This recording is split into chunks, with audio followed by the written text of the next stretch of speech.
অর্থ অনুসারে সেন্টেন্স কত প্রকার সেটা নিয়ে আজকে আলোচনা করব। তো অর্থ অনুসারে সেন্টেন্স হচ্ছে আমাদের 5 প্রকার। কত প্রকার? 5 প্রকার। তো প্রিয় বন্ধুরা, আমরা প্রথমে আগে জানার চেষ্টা করি সেন্টেন্সটা কি। সেন্টেন্স হচ্ছে একটা কয়েকটা ওয়ার্ডের সম্পূর্ণ একটা সেন্টেন্স অর্থাৎ বাক্য, যে অর্থপূর্ণ একটা বাক্য দিবে অর্থাৎ অর্থপূর্ণ একটা সেন্টেন্স হবে, সেটাকে আমরা বলতে পারবো যে কয়েকটি ওয়ার্ড মিলে যখন একটি পরিপূর্ণ অর্থ প্রকাশ করে সেটাকে আমরা কি বলতে পারি? সেন্টেন্স বলতে পারি। তো সেন্টেন্স 5 প্রকার। কি কি? একটা হচ্ছে অ্যাসার্টিভ সেন্টেন্স। কি সেন্টেন্স? Assertive sentence. অ্যাসার্টিভ। দ্বিতীয়টা হচ্ছে কি? ইন্ট্রোগেটিভ। ইন্ট্রোগেটিভ। Assertive, interrogative. তৃতীয়টা হচ্ছে কি? ইম্পারেটিভ। Assertive, interrogative. তৃতীয়টা হচ্ছে কি? ইন্টারোগেটিভ। চতুর্থ হচ্ছে কি? অপটেটিভ। অপটেটিভ। পঞ্চমটা হচ্ছে এক্সক্লামেটরি। মোট কয়টা সেন্টেন্স? 5টা সেন্টেন্স আমরা assertive, interrogative, imperative, optative, exclamatory, এই 5টা সেন্টেন্স হচ্ছে কি যে অর্থ অনুসারে। এখন বিষয়টা হচ্ছে যে আমরা assertive, interrogative, imperative, optative, exclamatory এই 5টা সেন্টেন্সে আমরা আগে একটু করে বাংলাটা জানার চেষ্টা করি। অ্যাসার্টিভের সাধারণ ক্ষেত্রে আমরা বলতে পারি কি? বিবৃতিমূলক। কি বলতে পারি? বিবৃতিমূলক বা বর্ণনা। বিবৃতিমূলক বা বর্ণনাবাচক, এটা বলতে পারি, বিবৃতি বা বর্ণনাবাচক। দ্বিতীয়টা হচ্ছে কি? এটা তো জানি আমরা অনেকেই, এটা হচ্ছে কি? প্রশ্নবোধক বাক্য। এটা হচ্ছে কি? প্রশ্নবোধক। তৃতীয়টা হচ্ছে কি? ইম্পারেটিভ, যেহেতু অনুজ্ঞা বলতে পারি, অনুজ্ঞা। অনুজ্ঞা অর্থাৎ এখানে আদেশ, উপদেশ, অনুরোধ, নিষেধ,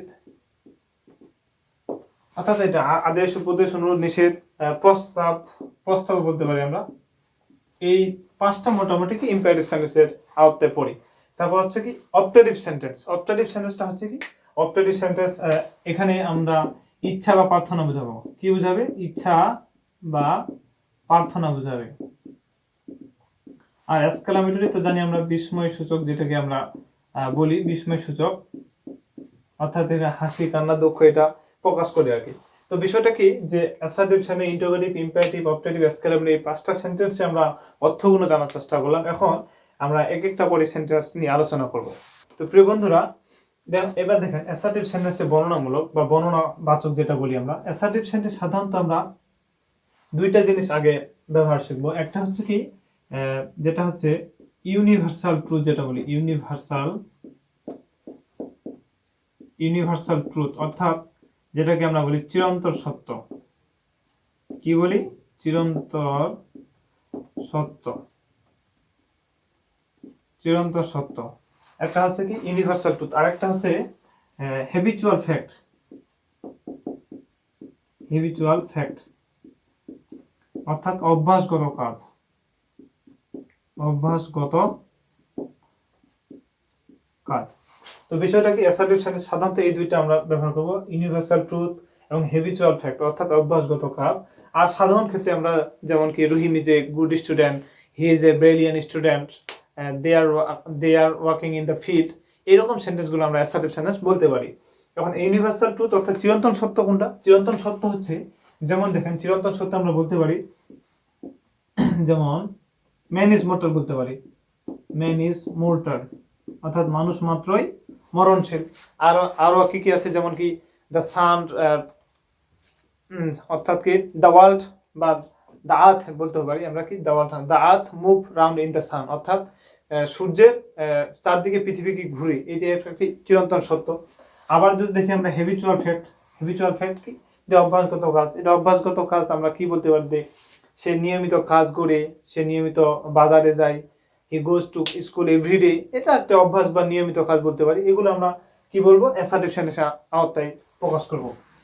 এইবার বিষয়টা হচ্ছে ইন্টারোগেটিভ, যেটাতে আমাদের সেন্টেন্স অর্থাৎ টেন্সের ক্ষেত্রে আমরা রূপান্তর করতে সমস্যা হয়ে থাকে। সেটা কি? যদি আমরা ইন্টারোগেটিভ সেন্টেন্স আলোচনা করি, কি আলোচনা করি? ইন্টারোগেটিভ। আমরা কম করে একটু আলোচনা করতেছি। ইন্টারোগেটিভ যে সেন্টেন্সটা, ইন্টারোগেটিভ আমরা জানি যে কি কি থাকবে? ডব্লিউএইচ কোশ্চেন থাকে প্রথমে, অথবা কি থাকে? ডব্লিউএস কোচিং এর পরে অথবা থাকে বিষয়টা যে ডব্লিউ কোচিং এর পরে থাকবে সাধারণত অক্সিলারি ভাব, অর্থাৎ অক্সিলারি ভাব দ্বারাও বাক্যটা কি শুরু হতে পারে, এবং শেষে ইন্টারোগেশন মার্ক, অর্থাৎ ইন্টারোগেটিভ সেন্টেন্সের যে চিহ্নটা ব্যবহার হবে সেটা হবে কি ইন্টারোগেশন। আজকে আমরা এই দুইটা সেন্টেন্স নিয়ে আলোচনা করব, অর্থাৎ এই দুইটা সেন্টেন্সে আমাদের সবচেয়ে বেশি অ্যাসার্টিভ থেকে ইন্টারোগেটিভ যদি আমরা করি কিভাবে, এবং এখানে আমরা টেন্সের অনেক কিছু আসবে, এটা আমরা আলোচনা করব। তো কি ডব্লিউএস কোচিং থাকতে পারে অথবা কি অক্সিলারি ভাব থাকতে পারে। অক্সিলারি ভাব কোনগুলো? অক্সিলারি ভাব যেমন দেখেন, আমি লিখছি ডু ভাব, কি লিখলাম? ডু ভাব। তারপর লিখলাম হ্যাভ ভাব, হ্যাভ ভাব। তারপর আছে বি ভাব। কয়টা ভাব? ডু ভাব, বি ভাব, হ্যাভ ভাব। এই তিনটা ভাব নিয়ে আলোচনা করব। কারণ ডু ভাব, বি ভাব, হ্যাভ ভাব কেমন? বিষয়টা হচ্ছে ডু ভাব হচ্ছে সাধারণত আমরা কি do, does, did, do, does, did. আর হ্যাভ ভাব হচ্ছে কি হ্যাভ, হ্যাজ, হ্যাড, এটা। আর বি ভাব হচ্ছে কি, যেমন বলি am, is, are, was, were, তারপর কি am is are, was were, be, being, been, be, being, been. মোট কয়টা? Am is are, was were, be, being, being. এগুলো সাধারণত আমরা এই আটটা সাধারণত কি এই আটটা কি বলতে পারি? বিভাগ বলতে পারি। এখন মূল যে বিষয়টা হচ্ছে যে এইগুলো ভাব দিয়ে বাক্যে প্রথমে থাকতে পারে, সেই সেন্টেন্স সে হবে কি, যদি প্রথমে থাকে এবং শেষে প্রশ্নবোধক থাকে অবশ্যই ইন্টারোগেটিভ সেন্টেন্স। এবং আরেকটা কি ডব্লিউএস কোচিং, ডব্লিউএস কোচিং কি what, where, home, when, why, এগুলো বিষয় হচ্ছে কি এগুলো বিষয় দিয়ে আমরা ইন্টারোগেটিভ সেন্টেন্স তৈরি করতে পারি। এখন আমরা এটা নিয়ে আলোচনা করব, এটা লেখা থাক। বিষয়টা হচ্ছে যে দেখেন, যদি আমরা এই ডু ভাবটাকে ব্যবহার করি অর্থাৎ একটা অ্যাসার্টিভ সেন্টেন্স, যেমন দেখি আমি লিখি দে প্লে ক্রিকেট, তারা ক্রিকেট খেলে। নিশ্চিত এটা কি অ্যাসার্টিভ সেন্টেন্স, তারা নিজে বর্ণনা করতেছে, এটা অ্যাসার্টিভ সেন্টেন্স। আবার এখানে আমাদের টেন্সের ক্ষেত্রে আমরা ভাবটা জানতে হবে আসলে ভাবটা কি, অর্থাৎ এই যে ভাবটা আছে এই ভাবটা কোন ফর্মে আছে, প্রেজেন্ট ফর্ম না পাস্ট ফর্ম না পাস্ট পার্টিসিপল। নিশ্চয়ই এটা কি পাস্ট ফর্ম না প্রেজেন্ট ফর্ম? না, এটা হচ্ছে প্রেজেন্ট ফর্ম। কারণ এটা কি আছে, ভাবটা কি প্রেজেন্ট ফর্ম আছে, ভি1 আমরা প্রকাশ করতে পারি। আবার যদি বলি দে প্লেড ক্রিকেট, তারা ক্রিকেট খেলেছিল বা ক্রিকেট খেলেছিল, এটা কি নিশ্চিত কি পাস্ট টেন্স, এটা কি আছে ভি2 আকারে প্রকাশ করেছে, ভি1 এবং কি ভি2। এখন বিষয়টা হচ্ছে এই দুইটা সেন্টেন্সকে আমরা যদি ইন্টারোগেটিভ করি তাহলে কিভাবে করতে পারবো। বিষয়টা দেখেন যে দে প্লে ক্রিকেট, এখানে আমার কোনো ভাব কিছু নাই, মানে অক্সিলারি ভাব নাই। এখন আমাদের যেটা করা উচিত বা আমরা এইগুলোর মধ্যে কোনটা দিয়ে আলোচনা করবো, এখানে আমাদের সবচেয়ে বেশি গুরুত্বপূর্ণ যে পার্সনটা চিহ্নিত করতে হবে, যে এটা কোন পার্সন, যেটা নিশ্চয়ই থার্ড পার্সন। কিন্তু থার্ড পার্সন আমরা জানি যে থার্ড পার্সন ক্ষেত্রে কি বসে, ডাজ বসে, এবং ফার্স্ট পার্সন সেকেন্ড পার্সনের ক্ষেত্রে আমরা ডু ব্যবহার করি প্রেজেন্ট টেন্সে অনুযায়ী, আর পাস্ট টেন্সে অলওয়েজ ডিড ব্যবহার করতে পারবো। এখন বিষয়টা হচ্ছে থার্ড পার্সন তবে কি ডাজ ব্যবহার হবে না, কারণ এখানে আরেকটা বিষয় মজার যে এখানে যদি ভাবের সাথে এস বাই এস থাকে তাহলে আমরা ডাজ ব্যবহার করবো, যেহেতু এস বাই এস নাই সুতরাং কি করতে হবে, ডু ব্যবহার করব। এখন তাহলে কি এটা যদি আমরা ইন্টারোগেটিভ করি তাহলে কি হবে, ডু তারপর সাবজেক্টটা বসাবো, do they play cricket, do they play cricket, এটা হচ্ছে কি ইন্টারোগেটিভ সেন্টেন্স। আবার যদি দ্বিতীয়টা দেখি যে দে প্লেড ক্রিকেট, এখানে কি আছে প্লেড, এই যে আমরা বললাম এটা কি পাস্টে আছে অর্থাৎ ভি2 পাস্ট ইনডিফিনিট টেন্স হবে, সুতরাং এখানে কি ব্যবহার করব আমরা, ডিড ব্যবহার করব। তাহলে কি হবে, did did they play cricket, did they play. এখন যে মূল বিষয়টা হচ্ছে যে এই যে আমরা এখানে কি লিখলাম, প্লে লিখলাম, এখানে ছিল কি প্লেট, এখানে ছিল প্লেট, আমরা দ্বিতীয় বাক্যটা থেকে এটা তৈরি করছি, দে প্লেড ক্রিকেট, এখানে কি ডিড দে প্লে ক্রিকেট, তারা কি ক্রিকেট খেলেছিল, এরকম বিষয়টা আগে। এখন বিষয়টা হচ্ছে যে এখানে প্লে, এখানে ইডিয়া থাক কোথায় গেল, বিষয়টা হচ্ছে যেহেতু আমরা পাস্ট টেন্সে ডিড ব্যবহার করছি সুতরাং এখানে কি হবে না, সেখানে ভাবটা পাস্টে আর হবে না, এটা মনে রাখতে হবে। যদি পাস্টে থাকে তাহলে ডিড টু ব্যবহার করে পরবর্তী ভাবটা কি প্রেজেন্টে থাকবে। এটা একটা গেল।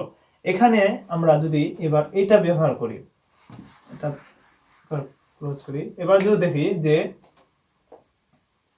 হি দিলাম, হি প্লেজ, যেহেতু থার্ড পারসন তাহলে অবশ্যই ভাবের সাথে এস বা ইএস হবে, এস বা ইএস হবে। অর্থাৎ সাবজেক্ট যদি থার্ড পারসন সিঙ্গুলার নাম্বার হয়, subject third person singular number, অবশ্যই হিটা কি থার্ড পারসন এবং সিঙ্গুলার নাম্বার, এই জন্য ভাবের সাথে এস বা ইএস যুক্ত করছি, এস বা ইএস যুক্ত করলাম। এখন যে মূল বিষয়টা হচ্ছে যে এখানে যদি আমরা ইন্টোগ্রেটিভ করি, এটা যদি ইন্টোগ্রেটিভ করি, আজকে আমাদের টপিকটা হচ্ছে অ্যাসার্টিভ থেকে ইন্টোগ্রেটিভ কিভাবে করব। যে কি he plays cricket, he plays cricket, তাহলে কি দেখেন এখানে কি আছে, এস যুক্ত আছে। এখন আমরা একটু আগে পড়ছিলাম যে এই দুইটা যেটা সাহায্যকারী ভাববিহীন আমরা করতেছি আপাতত, ডু বসাবো না ডাজ বসাবো, যেহেতু প্রেজেন্ট আছে নিশ্চয়ই কি বসাবো, ডাজ বসাবো, কারণ কি আছে ভাবের সাথে এস বাই এস, এটা দিয়ে করতে পারি। তাহলে কি হবে, ডাজ, তারপর কি হি, তারপর হবে প্লে ক্রিকেট, প্লে ক্রিকেট। এখন মূল যে বিষয়টা যে এখানে এস ছিল, এখানে এস কোথায় গেল, অর্থাৎ যখন আমরা ডাজ ব্যবহার করবো তখন ভাবের সাথে এস বাই এস হবে না, এটা আমাদের জানতে হবে। তাহলে হি সি যে কোনো ব্যক্তির ক্ষেত্রে তখন আমরা কি ব্যবহার করবো, রহিম, ডাজ ব্যবহার করবো, এটা থেকে যাবে, এটা আমাদের জানতে হবে আর কি। এখন আমরা আলোচনা করব যে সাহায্যকারী ভাব যেগুলো আছে, যেমন দেখেন এই যে এটা, আজকে আমরা বিভাব নিয়ে এখন আলোচনা করি। যে সাপোজ ধরেন যে Rahim is a good student, Rahim is a good student, Rahim একজন কি ভালো ছাত্র। এখন এটাকে যদি আমরা ইন্টিগ্রেটিভ করি, তাহলে দেখেন আগে যে বিষয়টা করছি অর্থাৎ ডু ডাজ ডিড, সেটা আমরা এটা করে ফেলছি, অর্থাৎ সাহায্যকারী ভাব যদি না থাকে তাহলে আমরা ইন্টিগ্রেটিভ কিভাবে করব, এই তিনটা দিয়ে ব্যবহার শিখছি।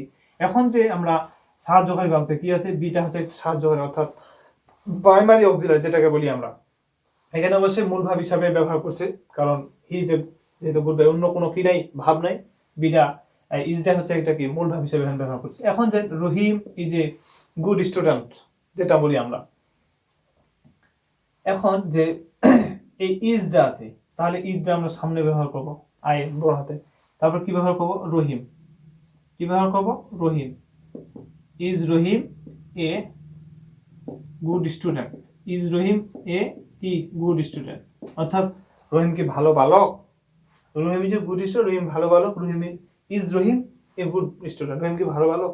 তাহলে আমরা কি বুঝলাম যে যদি অক্সিলারি ভাব থাকে তাহলে সেটাকে আমরা সামনে আনবো, তারপরে সাবজেক্টটা বসাই দিয়ে বাকিটা শেষে দিয়ে শেষে প্রশ্নবোধক চিহ্ন দেবো। এটা হচ্ছে আমাদের সিম্পল একটা অ্যাসার্টিভ থেকে ইন্টিগ্রেটিভ করা নিয়ম। কখন, যখন আমাদের সাহায্যকারী ভাব থাকবে। এখন এগুলো দিয়ে আমরা সব কিছু করতে পারবো। এখন যদি আমরা আবার ধরি দে, এখানে যদি দে ধরি, সাপোজ ধরেন এখানে আমরা দে ব্যবহার করলাম, দে আর good student, they R good student, তাহলে এখানে কি করবো, আমরা এখানে আনবো কি আর ব্যবহার করবো, কি করবো আর দে গুড স্টুডেন্ট, তারা কি ভালো ছাত্র, এটা একটা বিষয়। আবার যদি আমরা আই হ্যাভেন্স দিয়ে ব্যবহার করি, যেমন দেখেন আই হ্যাভ এ কাউ, আমার একটি কি আছে, গরু আছে। এখানে যদি আমি আবার বলি হ্যাভ আই এ কাউ, আমার কি একটি গরু আছে, এরকম বিষয়টা হয়ে যাবে। আবার এটাকে যদি আমরা বলি হি হ্যাজ এ কাউ, তার একটি গরু আছে, তাহলে এখানে কি হবে, তাহলে হবে কি হ্যাজ হি এ কাউ। তো প্রিয় বন্ধুরা, আজকে আমরা এই দুইটা সেন্টেন্স